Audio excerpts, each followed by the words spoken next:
A warm welcome to today's video explaining the concept and nature of God unit for Philosophy A-Level. This video will address... Now, we've got really 3 bullet points here that we need to understand. We've got God's omniscience, omnipotence, benevolence, and what they mean. We've got God's relationship with time, and then some issues. That's really all that this unit amounts to. We'll start with God's attributes. First is God's omniscience, and there are really 3 ways that you can unpack the definition when it comes to these attributes. There's a naive definition, a philosophical definition, and then a theological definition. So if you get a 5-mark question or maybe a 3-mark question on these, you just spend a sentence on each, and then a 5-mark might need a little bit more as well. The naive view is just going to be the very basic position. In the case of omniscience, it's going to be God knows everything. Omnipotence is going to be God can do everything.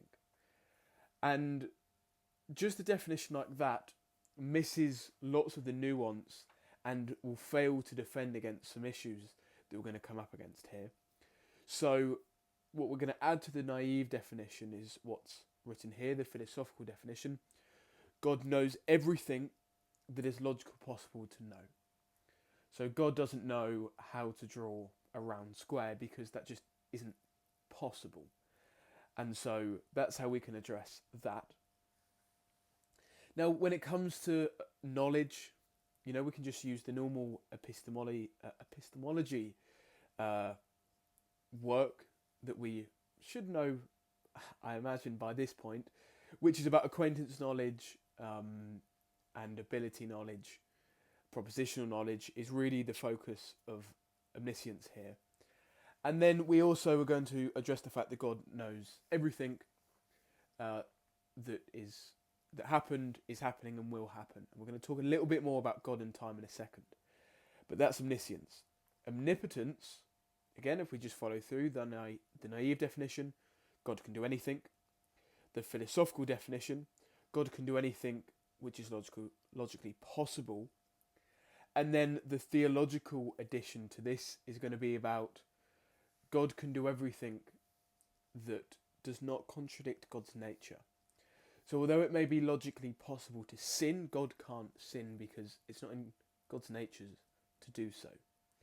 Note here that if we're just looking at it from a philosophical perspective, we wouldn't need this theological addition here. This is for the theist, as the term implies. That's omnipotence. Benevolence is next. Now we can again unpack this in a few ways. Benevolence is a little bit more complicated because we can understand benevolence from a theological point of view, which is going to be about God's love for his creation, for humanity. We can understand this is not quite philosophical, but more from an ethicist's point of view, God being the source of morality. That's another way in which we can understand benevolence here.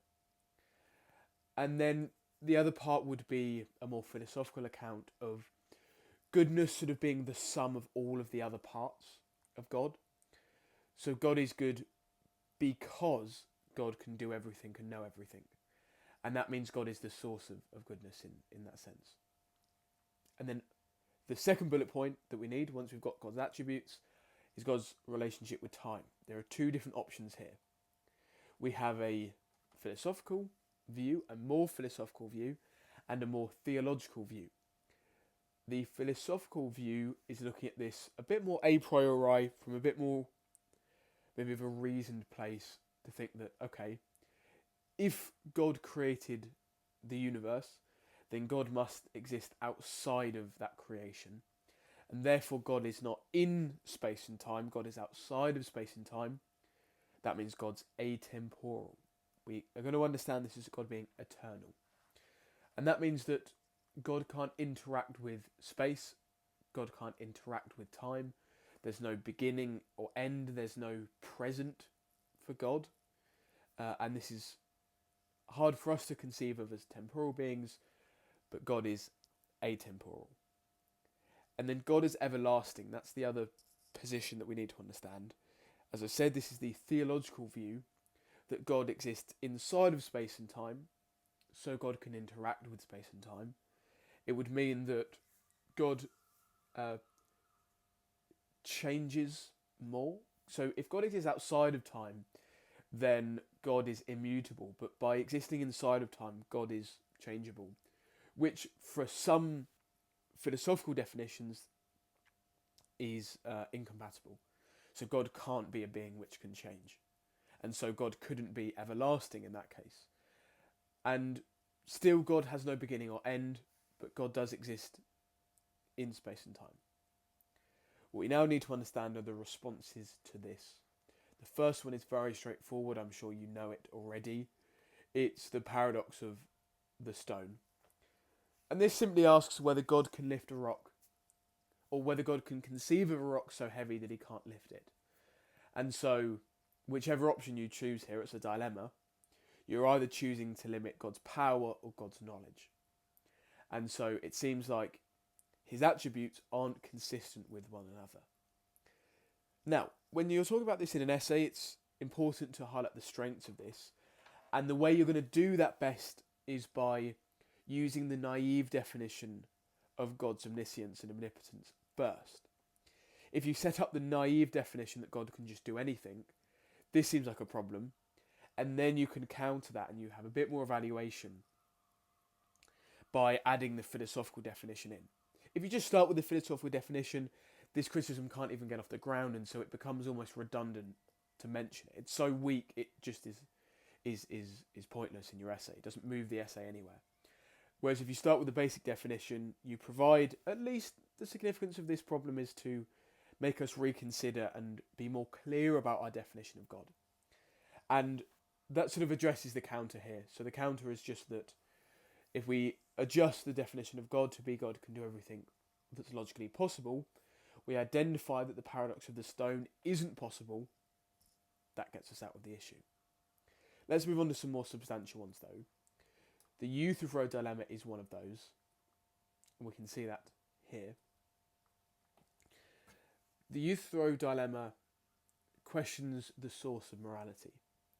Either God commands it because it's right, so God checks in some rule book and he's like, yeah, okay, that makes sense, I'm going to command it.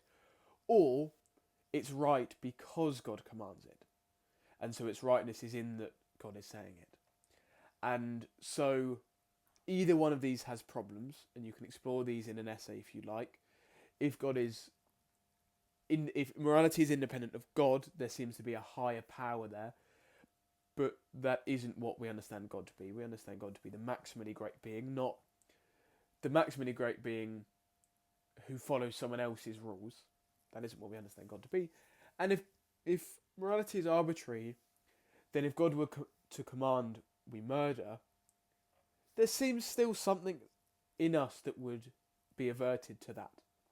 And so there seems to be more than just God commanding it. There seems more there than just the arbitrariness there. What this means is we have a dilemma, we have to pick one, both of these seem like an issue, and therefore goodness, God's benevolence, God's knowledge and God's power, all of these are really challenged here. Now, Adams counters this. You can evaluate this as you wish. I think this is at least interesting to consider. And what Adams is arguing is that X is good because it's what God does. So things like kindness and compassion are good because that's God's nature. God wills it because God is good. God's nature is the standard of morality. It's not what God says, it's what God does. And because God is good, because God is benevolent, and we follow that, that's the real source of morality. Now, the challenge that we can raise at this is the problem of evil and suffering. How does this seem compatible with God's nature? But that unit is for a future video. I hope you found this one helpful. If you have, give it a like. Thank you for watching.